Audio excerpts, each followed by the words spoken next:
Hello everyone, welcome to trick clubs. Army welfare education society यानी AWES। तो हर साल इसके द्वारा एक ऑनलाइन स्क्रीनिंग टेस्ट कंडक्ट कराया जाता है और जिसको हम OST के नाम से जानते हैं। तो ये टेस्ट क्यों देंगे, क्या बेनिफिट है? तो जितने भी ऑल ओवर इंडिया के अंदर में आर्मी पब्लिक स्कूल्स हैं, तो उसकी जब भी वैकेंसी आती है तो उसमें आपसे एक ये मांगा जाता है कि आपके पास OST स्कोर कार्ड है या नहीं है। तो जैसे ही आप एक इस टेस्ट को पास कर लीजिएगा और उसमें आपको एक स्कोर कार्ड मिल जाएगा और वो स्कोर कार्ड लाइफ टाइम तक वैलिड रहेगा। तो उसी स्कोर कार्ड के बेसिस पे ही आपको वो इंटरव्यू के लिए बुलाएंगे। मतलब ये जॉब के लिए तो नहीं है, लेकिन ये जैसे आप सीटेट का एक एग्ज़ाम देते हैं तो सीटेट आपका क्लियर हो जाता है तो आप केवी वगैरह की वैकेंसी या और भी वैकेंसीज़ में अप्लाई कर सकते हैं।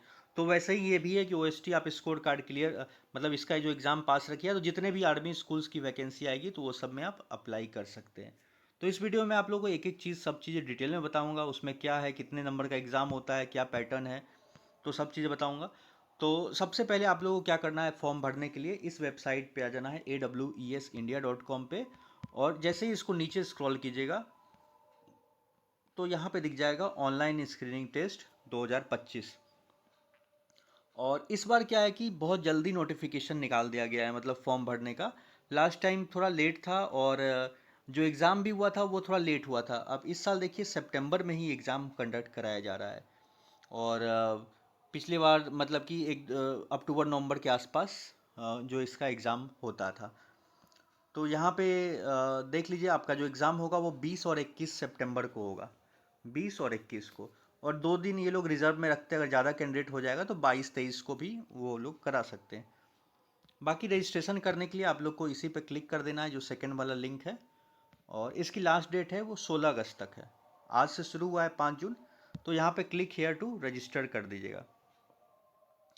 तो सब चीज़ें यहाँ पे क्लियर, क्या है, रजिस्ट्रेशन कुछ ये नहीं है। आप जिस भी सब्जेक्ट्स में अप्लाई करना चाहते हैं, जैसे कि आप PGT टीचर बनना चाहते हैं तो TGT के लिए या PRT के लिए, तो उसका आप भर लीजिएगा यहाँ पे फॉर्म। जैसे कि आप मान लीजिए कि आप PGT का भी भरना चाहते एलिजिबल हैं और TGT के लिए भी एलिजिबल है, तो दोनों के लिए आपको 2 फॉर्म भरना पड़ेगा। PGT का अलग, TGT के लिए अलग, और दोनों के लिए सेपरेट पेमेंट करना पड़ेगा। तभी आपके पास सेपरेट स्कोर कार्ड रहेगा।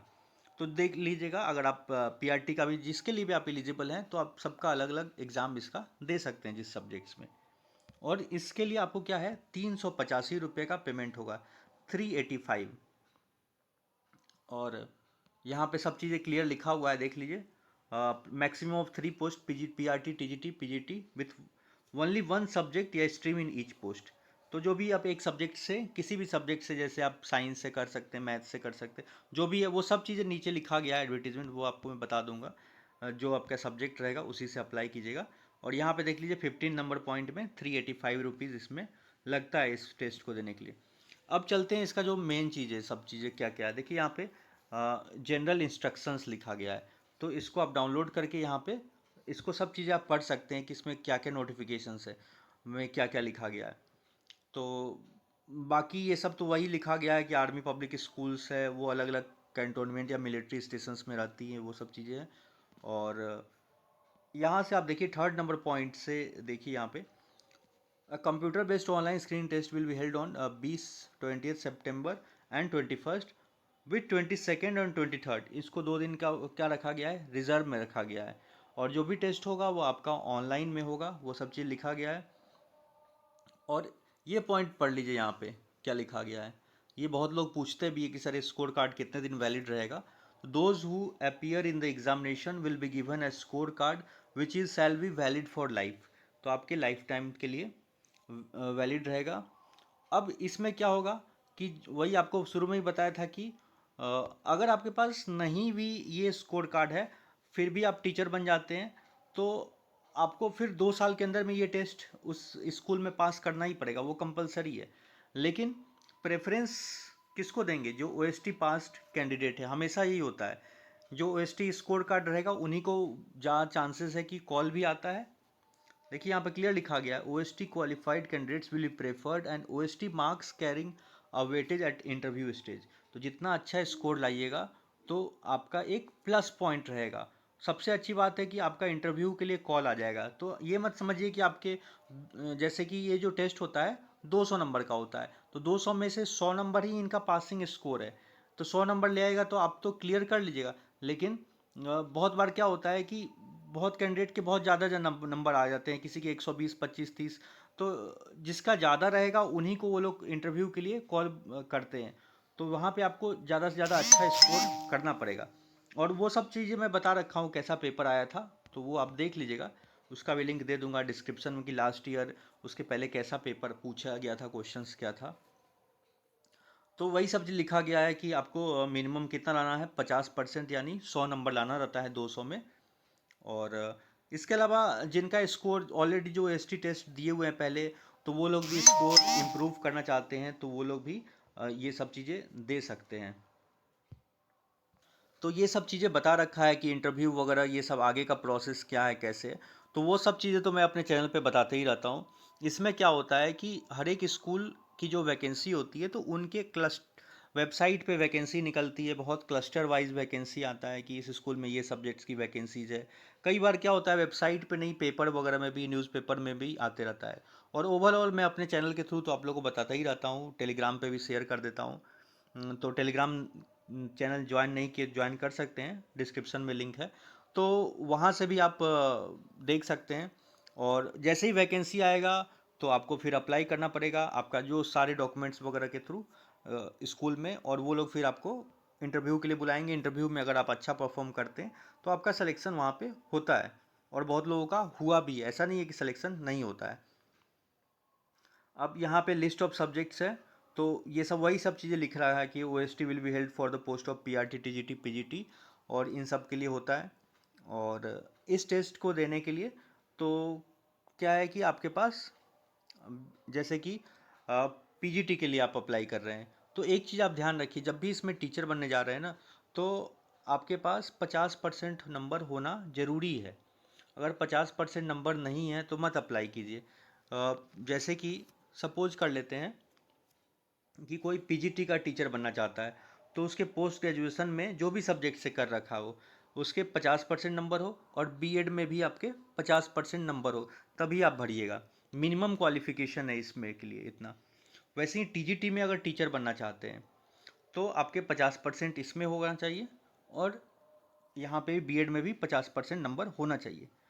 अब मान लेते हैं कि कोई टीजीटी का टीचर बनना चाहता है और उसके ग्रेजुएशन में 45% नंबर आ गए, लेकिन पोस्ट ग्रेजुएशन में उसके नंबर 50%, 55% या अच्छे नंबर आ गए, तब भी वो इलिजिबल है। मतलब आप जैसे जो ग्रेजुएशन किए उसमें आपके नंबर कम रह गए, लेकिन पोस्ट ग्रेजुएशन में आप इम्प्रूव कर लिए नंबर, तो पोस्ट ग्रेजुएशन के बेसिस पे ही आप इसको भी अप्लाई कर सकते हैं, उस मार्क्सिट के बेसिस पे टीजीटी में। और पीजीटी के लिए तो आप एलिजिबल हैं ही।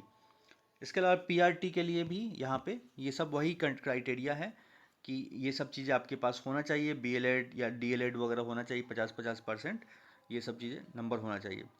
इसके अलावा क्या होता है कि इसमें एक चीज़ और समझ लीजिए कि ओएसटी स्कोर कार्ड तो है ही। सपोज आप टीजीटी का टीचर बनना जा रहे हैं आर्मी पब्लिक स्कूल में, तो ध्यान रखिए कि सीटेट का पेपर 2 मांगते ही ये लोग। सीटेट का पेपर 2 आपका क्लियर होना चाहिए, और उसमें क्या होना चाहिए, 90 नंबर होना चाहिए। तो आप सीटेट नहीं क्लियर किए तो उसको क्लियर जरूर कर लें, कि बिना सीटेट क्लियर किए ये लोग नहीं रखते हैं रेगुलर में, फिर आपका एडहॉक बेसिस वगैरह ये सब चीज़ें पे आते वो रहता है। तो और अगर आप पीआरटी में टीचर बनना चाहते हैं तो सीटेट का पेपर 1 आपका क्लियर होना चाहिए, पेपर 1, और उसमें भी आपका 90 नंबर होना चाहिए। तो सीटेट ज़रूरी है इसके लिए, टीजीटी के लिए और पीआरटी के लिए। पीजीटी के लिए कोई सीटेट होता नहीं है। तो पीजीटी वाले के लिए बस आपके पास पीजी होना चाहिए, और आपका क्या होना चाहिए, बीएड होना चाहिए, और उसमें 50-50% नंबर होना चाहिए। और ये स्कोर कार्ड जो आपको अभी जो एग्ज़ाम होगा, जो ओएसटी, उसमें आपका क्लियर होना चाहिए। इसमें क्या है कि 40 साल तक अगर आपका एज रहेगा तो आपका कोई भी एक्सपीरियंस नहीं मांगा जाता है। 40 साल तक आपका एज है तो कोई भी एक्सपीरियंस, देखिए यहाँ पर क्लियर लिखा हुआ है, यही होता है, below 40 years fresh candidate no teaching experience required. अगर आपकी एज 40 से ज़्यादा है और 55 से कम है तो आपसे 5 साल का एक्सपीरियंस मांगा जाता है। लास्ट के 10 साल में आप 5 साल कहीं भी पढ़ा रखे हो। इसके अलावा ये सब चीज़ें तो बता ही दिया आपको कि 20-21 को एग्ज़ाम होगा और मेथड इसका जो ऑनलाइन होगा और एमसीक्यू होता है ऑनलाइन इसका। अच्छा, इसमें एक चीज़ और है कि जितने भी क्वेश्चन का जो पेपर होता है वो बाइलिंगुअल नहीं होता है, इंग्लिश में ही आएगा, आपका कंप्लीट इंग्लिश रहेगा। क्योंकि ये लोग जैसे कि जो भी सिलेबस होता है इनका सीबीएसई बैकग्राउंड, सीबीएसई रहता है, तो उसका जो सिलेबस होता है एनसीईआरटी फॉलो करते हैं। तो कंप्लीट इंग्लिश मीडियम स्कूल है तो थोड़ा हिंदी मीडियम वाले को थोड़ा दिक्कत आता है, लेकिन आप अगर इंग्लिश में इसका जो टेस्ट वगैरह क्वेश्चंस कर कर सकते हैं तो वो है। बाकी हिंदी का जिनका पेपर रहेगा तो हिंदी में ही रहेगा उनका पेपर। लेकिन अदर सब्जेक्ट्स जैसे कि मैथ्स हो गया, साइंस हो गया या इंग्लिश हो गया, तो ये सब कंप्लीट जो इनका टेस्ट होगा वो सब इंग्लिश में ही आता है क्वेश्चंस। तो वो ज़रूरी है थोड़ा। और इंटरव्यू के टाइम में थोड़ा आपको इंग्लिश इसमें मांगते हैं, इंटरव्यू वगैरह जो इनके जो पैनल वगैरह होता है। तो वो सब तो मैं आपको बाद में ही बता दूंगा, और बहुत सारे वीडियो मेरे चैनल पे आपको मिल भी जाएगा इंटरव्यू के रिगार्डिंग, तो वो सब भी देख लीजिएगा। इसके अलावा एग्ज़ाम सेंटर वगैरह दिया गया है, ये सब आप पढ़ लीजिएगा। और वही चीज़ बता रखा है कि 200 नंबर का होता है और निगेटिव मार्किंग इसमें 1/4 होता है। तो ये होता है। और इसके अलावा ये सब वही बता रहे हैं कि स्कोर कार्ड है, स्कोर कार्ड आप लोग को डाउनलोड कर देना होगा, क्योंकि इनका टाइमली रिजल्ट वगैरह सब आ जाता है। जैसे 31 मार्च तक वो उनके वेबसाइट पे स्कोर कार्ड रहेगा, और वो स्कोर कार्ड अगर डाउनलोड नहीं करते तो फिर हटा देते हैं, फिर आपको 250 रुपये दे के डुप्लीकेट मंगाना पड़ता है। तो खैर आप डाउनलोड कर ही लीजिएगा, क्यों मंगाने का ये रहेगा। और बाकी रजिस्ट्रेशन वगैरह का ये सब दे रखे हैं कि फ़ोटो सिग्नेचर जैसे नॉर्मल फॉर्म भरते हैं आप कोई सा भी, ईमेल आईडी वगैरह ये सब चीज़ें हैं। और ये सब डेट्स वगैरह लिखा गया। हाँ, रिजल्ट पब्लिकेशन का भी डेट दे रखा है ये लोग कि 8 अक्टूबर को रिजल्ट आ जाएगा। और जैसे ही रिजल्ट पब्लिक करते हैं, मतलब इनके वेबसाइट पे अक्टूबर आ जाएगा, तो आपके समझिए कि अक्टूबर एंड या नवंबर से वैकेंसी आनी शुरू हो जाएगी। और जल्दी जल्दी आपके जो भी रहेगा 1-1.5 महीने के अंदर में जो भी रेगुलर वैकेंसी होती है वो शुरू में ही आती है इनकी। तो आप टेस्ट क्लियर करके रखिएगा तो एडेड एडवांटेज रहेगा। और दूसरी बात ये देखिए, कंपटीशन तो हर एक जॉब में है, चाहे आप कहीं भी जाइए भीड़ रहेगा। तो उसमें वही होता है कि जो बहुत ज़्यादा कैंडिडेट आ जाते हैं तो उसमें वही जो अच्छे से अच्छे कैंडिडेट होते हैं वही सेलेक्ट हो पाते हैं, और जिनका ओवरऑल सब चीज़ अच्छा रहेगा। इसके अलावा ये सब जगह स्कूल्स लिखा गया है क्लस्टर वाइज है। क्लस्टर आपको पता है कि जो एक हेड स्कूल होता है उसके अंदर में बहुत सारे जो स्कूल होते हैं। तो क्लस्टर 1 में ये सब देख लीजिए कि आपके एरिया में कौन कौन सा आर्मी पब्लिक स्कूल्स हैं। तो आप वहाँ पे हर जगह का दिया हुआ है, सिकंदराबाद, बेंगलोर, और सब्जेक्ट्स है जिसके आप दे सकते हैं जैसे टेस्ट। तो ऐसा नहीं कि कोई भी सब्जेक्ट से कुछ भी दे दिए, आप अपना सब्जेक्ट कॉम्बिनेशन वगैरह देख के ही दीजिएगा। अगर आपके पास वो सब्जेक्ट हैं ग्रेजुएशन में, पोस्ट ग्रेजुएशन में, पता चला कि आप कुछ और टेस्ट दे दिए किसी और सब्जेक्ट से और वो आपके ग्रेजुएशन में रहा ही नहीं हो, कुछ और पढ़ रखे हो या पोस्ट ग्रेजुएशन में, तो वैसा मत कीजिएगा। जो भी सब्जेक्ट्स हैं, तो जैसे कि आप पीजी के लिए अप्लाई कर रहे हैं तो आप पीजीटी हिंदी के लिए अप्लाई कर रहे हैं या पीजीटी कुछ भी के लिए फाइन आर्ट्स, तो वो उससे आप पीजी कर रखे हो तभी आप इसके इसके लिए अप्लाई कीजिएगा। वैसे ही अगर हिंदी के लिए अप्लाई कर रहे हैं टीजीटी, तो आपकी ग्रेजुएशन में हिंदी पढ़ रखे हो तभी आप अप्लाई कीजिएगा। तो उसी हिसाब से अपना देख के ही इसका जो टेस्ट है वही वाला फॉर्म भरिएगा इसमें, जो आपके ग्रेजुएशन में और जिस सब्जेक्ट के आप टीचर बनने के लिए एलिजिबल है। तो ये सब सारे सब्जेक्ट्स का होता है, होम साइंस, मैथ्स वगैरह सब चीज़ का है। तो यहाँ से देख लीजिएगा। इसका वीडियो तो मैं ऑलरेडी बना ही रखा हूँ कि मिनिमम क्वालिफ़िकेशन क्या चाहिए आर्मी पब्लिक स्कूल्स में टीचर बनने के लिए। तो वो भी नहीं देखे, आप देख लीजिएगा, वो सब का भी मैं डिस्क्रिप्शन में लिंक दे दूँगा कि क्या क्या क्वालिफिकेशंस किस में है। ये सब अच्छा से बता रखा है कि सब्जेक्ट कॉम्बिनेशन आपका क्या क्या होना चाहिए, आप टीचर बनना चाहते हैं। और क्योंकि ये सब आपको देखना ज़रूरी है तभी आप अप्लाई कीजिए। अगर आप सब क्राइटेरिया फुलफ़िल कर रहे हैं जो भी सब्जेक्ट्स के, तभी आप अप्लाई कीजिए। में यही बताया गया है कि आपका किस सेक्शन से कितना क्वेश्चंस आता है। तो 200 नंबर का जो पेपर होता है ना, तो उसमें सेक्शन ए जो होता है उसमें 10 क्वेश्चंस पूछा जाता है, और उसमें यही रहेगा कि basic GK and current affairs. तो 10 में से करेंट अफेयर्स का कुछ अता पता नहीं है, आप नेशनल करेंट अफेयर भी हो सकता है, इंटरनेशनल करेंट भी हो सकता है। तो वो आप जितना कर लीजिए 10 में से। फिर आपका बी जो रहता है, इसमें से आप क्वेश्चंस कर सकते हैं ठीक ठाक, मतलब कि पेडागोजी रहता है आपका, जो जो सीडीपी होता है, और उसमें वही सब रहता है, एनईपी, और जो जो चीज़ आप पढ़े हुए एनसीएफ एनईपी, और जो भी पेडागोजी, तो इससे आप क्वेश्चंस कर सकते हैं लगभग 11 नंबर। हाँ, मतलब यही जो फिक्स पैटर्न यही रहता है। क्वेश्चन नंबर 11 से लेके 30 तक आपका सेक्शन बी रहता है, और इसमें 1 से लेके 10 तक सेक्शन ए रहता है। तो सब मिला के जो आपका 1 से लेके 30 तक में तो यही सब रहता है। तो 30 क्वेश्चंस इधर से रहेगा, और 170 क्वेश्चन आपके सब्जेक्ट से रहेगा, जो भी सब्जेक्ट आप चूज कीजिएगा। जैसे कि मेरा था, मैं जो दिया था इसका, तो टीजीटी मैथ से था, तो 170 क्वेश्चन मेरा मैथ से था टीजीटी। और उसमें सब आया हुआ था, जैसे ऐसा नहीं कि सिर्फ 9 10 पूछे थे, कुछ क्वेश्चंस वो लोग उससे भी पूछ लिए थे। हालांकि ये सब दे दिए रखा हुआ है वेटेज भी यहाँ पे, क्या क्या पूछेंगे। तो ऑलरेडी बना रखा हूँ कि किस में से क्या क्या क्वेश्चन आया था। तो टीजीटी मैथ्स का तो आपको मिल जाएगा, वो आप पैटर्न चेक कर सकते हैं। और वो वीडियो में लिंक डिस्क्रिप्शन में दे दूंगा कि क्या क्वेश्चन आया था लास्ट ईयर, आप देख लीजिएगा उस चैनल पे। और ये सब चीज़ें बता रखा है कि क्या क्या हम पूछते हैं, मतलब मतलब इससे रिलेटेड ही रहेगा पेडागोजी वगैरह, ये जो भी पूछा था। अब एग्जैक्ट आपको तो बताएंगे नहीं कि हम क्या पूछने जा रहे हैं, लेकिन आप आइडिया लगा सकते हैं कि जो भी पेडागोजी में क्या आता है, इस तरह से। और सब्जेक्ट में बता ही दिया कि आप एनसीईआरटी 9 10 का अच्छे से कर लीजिएगा। अगर आप टीजीटी मैथ्स के लिए जा रहे हैं, साइंस के लिए जा रहे हैं, तो उससे क्वेश्चंस बहुत सारा आता है। डायरेक्ट क्वेश्चन आ गया था एनसीईआरटी का, एग्जाम्पल का क्वेश्चन आ गया था। फिर 11 12 से भी 15 20 क्वेश्चन था मेरे, मतलब सब में रहता है वो तो। आपका सब मैथ्स से जा रहे हैं तो डिफ्रेंशिएशन इंटीग्रेशन सब चीज़ था उसमें। और सेम चीज़ है, ये तीनों के लिए वही सब रहता है। और ये एग्ज़ाम सेंटर है, तो आप अपना देख लीजिए कि ये सब जगह है कि नहीं। आगरा, अहमदाबाद, अम्बाला, बेंगलुरु, और बरेली, भटिंडा, भोपाल, चंडीगढ़, चेन्नई, देहरादून, दिल्ली, गोरखपुर, गुवाहाटी, ग्वालियर, हिसार, हैदराबाद, इंदौर, जबलपुर, जयपुर, जालंधर, जम्मू, और इस तरह से झांसी, जोधपुर, कानपुर, कोलकाता, लखनऊ, मथुरा, मेरठ, मुंबई, नागपुर, नोएडा, पठानकोट, पटियाला, पटना, प्रयागराज, पुणे, रांची, रुड़की, सिलीगुड़ी, त्रिवेंद्रम, वाराणसी। तो टोटल इसका 41 सेंटर्स है।